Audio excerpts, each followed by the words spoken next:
la plupart des entreprises start-up qui s'occupent de désert technologie sont situées dans le Negev. Quelles solutions ces sociétés apportent pour justement lutter contre la désertification des sols?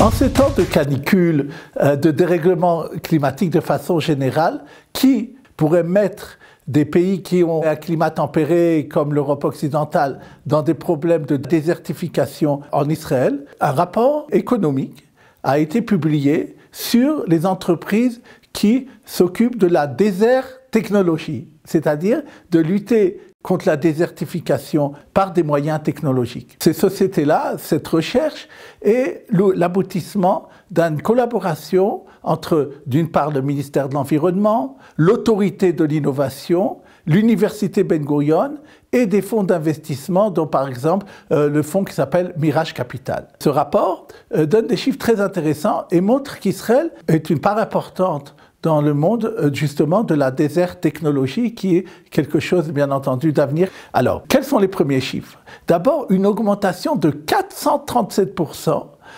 d'investissement dans ces sociétés-là, qui sont souvent des start-up. Une grande partie des sociétés, d'ailleurs, la moitié, sont déjà des start-up qui sont ce qu'on appelle un état avancé, dont les technologies qu'ils proposent sont quelque chose qui pourront bientôt être mis sur le marché. Ce qui est intéressant également de noter, c'est le fait que la région du Negev, qui est, point de vue de technologie générale et d'entreprises, d'industries qui sont dans cette région-là, est très faible. C'est 2% de tout Israël. La plupart des entreprises start-up qui s'occupent de désert technologie sont situées dans le Negev. Maintenant, quelles solutions ces sociétés apportent pour justement lutter contre la désertification des sols, pour les pays déjà qui sont en désert et pour des pays qui pourraient l'être à cause du dérèglement climatique?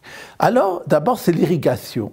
C'est permettre d'irriguer des endroits qui sont loin et qui ne reçoivent pas de pluie de façon normale. Ce sont des technologies qui permettent d'irriguer ces sols-là. C'est des technologies aussi qui permettent de faire pousser dans des serres de différentes façons de la végétation dans un climat extrêmement sec et aride.